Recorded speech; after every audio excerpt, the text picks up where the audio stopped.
Deixa eu ver com o Hernandes primeiro, que é um assunto que interessa a todos, né, Hernandes?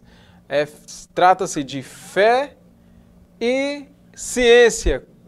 Com qual dos dois você fica nesse páreo aí? Renato, voltando ao assunto, né, que a gente já, até em outros momentos, a gente tratou dessa situação aqui, o quanto a chuva ela é importante para a população do Cariri paraibano, né, porque é um momento que cria muita expectativa em relação àquela possibilidade de se plantar e de ter uma boa colheita durante o ano. E principalmente, Renato, o momento que a gente vive, né? As pessoas estão, né, muito esperançosas de que as chuvas não as chuvas vão possibilitar justamente melhores condições de vida. E isso, né, esse período de chuvas na região, que é um período basicamente curto, nas regiões semiáridas, como é o caso do Cariri Ocidental da Paraíba, então cria essa expectativa, vem aquela questão de ter aquele que chama as experiências, né, as superstições, os sinais de que teremos um bom ano de chuva, e esse bom ano de chuva ele gera expectativa de que a população vai conseguir ter uma boa colheita. E isso é baseado aqui, né, aí na região, muito na sabedoria popular. É aquele período que, com determinada data, se chover na fogueira de Santo Antônio, né? Se um pássaro cantar em determinada situação, tudo isso vai tudo isso vai gerar uma expectativa de que virão boas chuvas, né, para a população, vai encher os reservatórios de água, a população vai plantar, que o período de plantação geralmente é agora, nesse período, para se colher naquele período do mês de São João, que seria o mês de junho, né? Então, toda essa situação, a chuva nesse momento, ela é muito importante para a população do campo e para a população, especificamente da população das regiões que chove muito pouco, né? Então, se perde esse período de chuvas, vai também embora a esperança que a colheita será uma boa colheita no período do mês de junho, julho, mais ou menos nessas datas. Renato? Rapaz, te chamar Marcos Moura agora, é interessante isso, né? Porque é uma mistura de fé, às vezes ela casa com a ciência, né? A gente tem alguns dados aí, né? Daqui a pouco eu vou chamar o Anderson para falar sobre a questão desses dados, que é muito interessante. Deixa eu falar com o Marcos Moura para saber a opinião dele também, né? A questão da fé, Marcos, com a ciência, casa ou não casa? Renato, eu não discuto. Eu vou mais pela ciência no plano material. No plano espiritual, entraria no caso daí a fé. Mas a gente pode até falar um pouquinho sobre ela. O que eu quero dizer, com toda propriedade, é que no folclore nordestino existe a fé com a crendice. Diferencia um pouco. Fé com crendice diferencia um pouco, certo? A crendice, por exemplo, há até quem diga que o grande construtor, o passarinho chamado João de Barro, ele prenuncia se vem chuva ou não. Quando ele constrói a casa em cima, mesmo no alto da margem do rio, quando ele constrói sua casa, sinal de seca.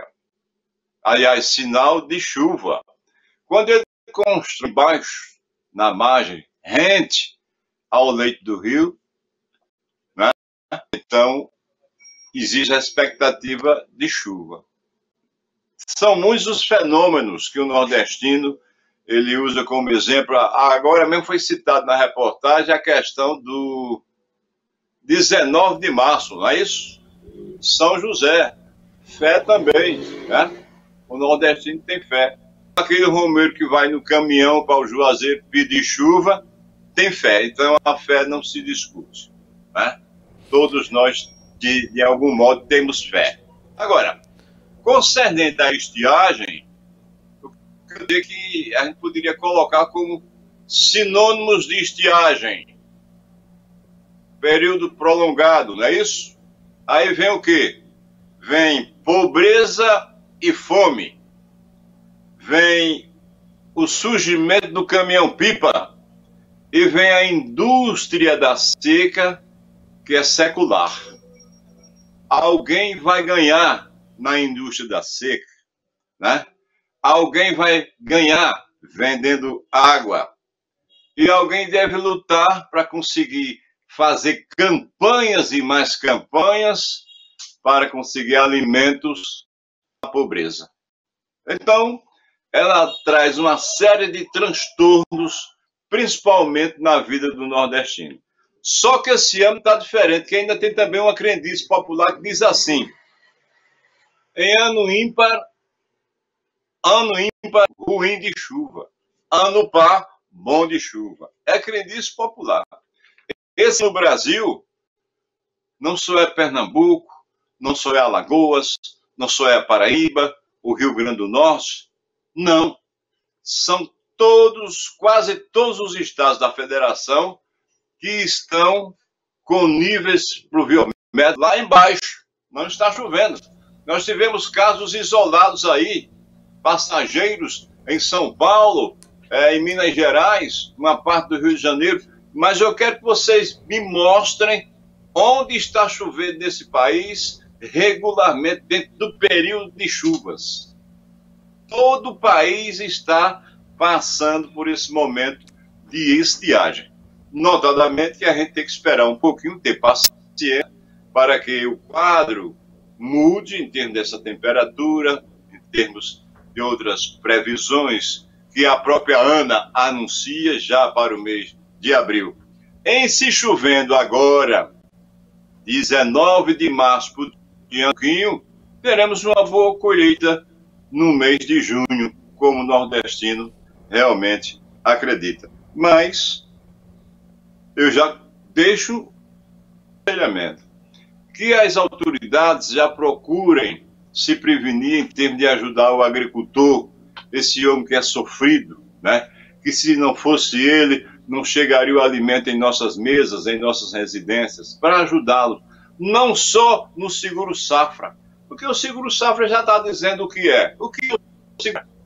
Ou você recebe umas parcelas, 4 ou 5 parcelas, mínimas, pequenas, porque perdeu sua lavoura com seca ou perdeu na enchente, né? Outro ponto equidistante. Ou perdeu com seca ou perdeu com a enchente, né? Com muita água. Que isso não venha realmente a acontecer, né? Oxalá que nenhum agricultor nesse país, e principalmente no Nordeste, precisasse usar o seguro-safra para lhe acolher e socorrer. Porque ele não usando o seguro-safra significa dizer que foi um ano produtivo e ele colheu bem na sua lavoura, Renato.